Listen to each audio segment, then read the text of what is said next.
Hi friends, నమస్తే. ఈరోజు వీడియోలో నేను నేతి మైసూర్ పాక్ చేశాను. అలాగే గుల్ల మైసూర్ పాక్, మిల్క్ మైసూర్ పాక్ కూడా ఉంటుంది కదా. ఇదైతే నోట్లో వేసుకుంటే ఇట్టే కరిగిపోతుంది, అంత సాఫ్ట్గా ఉంటుంది చూడండి. అలాగే చేసుకోవడం కూడా చాలా సింపుల్గా చేసుకోవచ్చు. ఇది నేను పక్కా కొలతలతో ఎలా చేసుకోవాలో నేను ఈ వీడియోలో చూపించాను. చూడండి ఎంత పర్ఫెక్ట్గా వచ్చిందో కదా. ఇది ఎలా చేసుకోవాలంటే నేను ఇక్కడ 1 కప్పు వరకు శనగపిండి తీసుకున్నాను ఫ్రెండ్స్.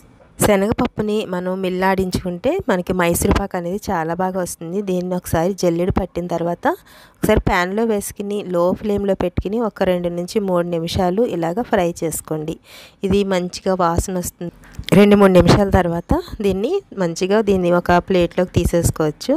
చూడండి నేను స్టవ్ ఆఫ్ చేసేసాను. ఇలాగ ప్యాన్ నుంచి మనకి ఇలాగ సపరేట్ అయిపోతే చక్కగా ఇది ఫ్రై అయిపోయినట్టే. దాన్ని ఒక బౌల్లోకి తీసుకున్న తర్వాత మనం ఏ కప్పుతో అయితే శనగపిండి తీసుకున్నామో అదే కప్పుతో నేను ఇక్కడ నెయ్యి తీసుకున్నాను. ఒకవేళ మీరు అంతా నెయ్యే కాదనుకుంటే కనుక ఒక 1/2 కప్పు ఆయిల్, ఒక 1/2 కప్పు నెయ్యి తీసుకోవచ్చు.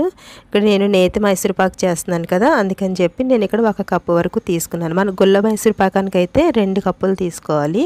దీనికైతే 1 సరిపోతుంది. 1 కప్పు శనగపిండికి 1 కప్పు పంచదార తీసుకున్నాను. ఒక 1/2 కప్పు వాటర్ వేసుకుని ఇలాగ షుగర్ అంతా కరిగిపోయే వరకు ఒకసారి ఇలా కలుపుకుంటూ ఉండాలి. ఇలా కలిపిన తర్వాత నేను ఇక్కడ దీంట్లో ఇలాచీ పౌడర్ వేస్తున్నాను. నాకు ఇలాచీ పౌడర్ వేసిన మైసూర్ పాక్ అంటే చాలా ఇష్టం. అందుకని చెప్పి ఇలాచీ పౌడర్ వేసుకుని ఒకసారి ఇదంతా కలిపిన తర్వాత చూడండి ఈ తీగపాకం అనేది వస్తే సరిపోతుంది.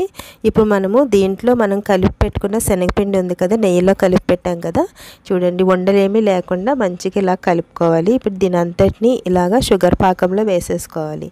వేసుకున్న తర్వాత ఇది అంతా షుగర్లో కలిపేటట్టు కింద దీంతో ఒకసారి ఇలాగా కలుపుకోవాలి. చూడండి ఇదంతా కొంచెం క్లీన్ చేసుకున్న తర్వాత ఇది షుగర్ అంతా చూడండి శనగపిండి మొత్తం షుగర్లో కలిసిపోతుంది. ఇలా కలిసిన తర్వాత ఉండలు ఏమీ లేకుండా చక్కగా ఇలా కలుపుకుంటూనే ఉండాలి ఫ్రెండ్స్. ఇలాగా లో ఫ్లేమ్లో పెట్టుకోండి. చూడండి స్టవ్ ఎప్పుడు మనకి లో ఫ్లేమ్లోనే ఉండాలి.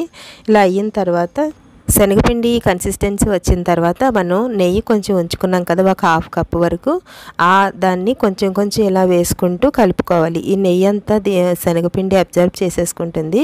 చూడండి ఇలా కలుపుతూనే ఉండాలి. మనకి వారలు ఉన్నదంతా కొంచెం ఇలా తీసుకుంటూ మనం కలుపుకోవాలి. అలాగే మిగిలింది కూడా వేసేసాను. ఇలా వేసిన తర్వాత చక్కగా ఇలాగ కలుపుకోవాలి. చూడండి ఇలా కలిపిన తర్వాత మనకి ఉండ అవుతుందేమో అనుకుని చూసుకోవాలి. చూడండి నేను ఇక్కడ కొంచెం స్పూన్తో తీసుకుని ఇలాగ ఉండ అవుతుందో లేదో చూసాను. ఇలా ఉండ అయితే కనుక మనం దీన్ని స్టవ్ ఆఫ్ చేసేసుకోవాలి. స్టవ్ ఆఫ్ చేసుకున్న తర్వాత నేను ఇక్కడ ఏదైనా సరే ప్లేట్కి కొంచెం ఆయిల్ అప్లై చేసుకుని ఫస్టే పెట్టుకోండి ఫ్రెండ్స్. ఇలా నేను ఇక్కడ నెయ్యి అప్లై చేశాను. చేసిన తర్వాత ఇప్పుడు దీన్ని మొత్తం అంతా దీంట్లో వేసేసుకోవాలి. ఇలా వేసుకున్న తర్వాత మనకి ఒక అరగంట సేపు పక్కన పెట్టేసినట్టయితే చక్కగా ఆరిపోతుంది. ఆరిపోయిన తర్వాత డిమోల్డ్ చేసుకోవచ్చు. చక్కగా పీసెస్ కింద కట్ చేసుకోవచ్చు. చూసారు కదా, చాలా సింపుల్ అండ్ ఈజీగా చేసుకోవచ్చు. మీరు నా వీడియోని ఫస్ట్ టైం చూస్తున్నట్లయితే ప్లీజ్ సబ్స్క్రైబ్ చేసుకోండి ఫ్రెండ్స్. అలాగే పక్కనే ఉన్న బెల్ ఐకాన్ క్లిక్ చేస్తే నేను ఏ వీడియో పెట్టినా మీకు నోటిఫికేషన్ వస్తుంది. చూడండి మీకు నచ్చినట్లయితే మీ ఫ్రెండ్స్ అండ్ ఫ్యామిలీ మెంబర్స్కి షేర్ చేయండి ఫ్రెండ్స్. దీన్ని ఇప్పుడు ఒకసారి ఇలాగ డిమోల్డ్ చేసుకోండి. చాలా చూడండి ఎలాగా వచ్చేసిందో. ఇప్పుడు దీన్ని మనం అసలు అంత గట్టిగా కాకుండా మనం నోట్లో పెట్టుకుంటే ఇట్టే కరిగిపోతుంది.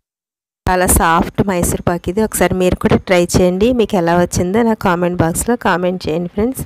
చూసారా చాలా సాఫ్ట్గా వచ్చింది కదా. Okay friends, thanks for watching.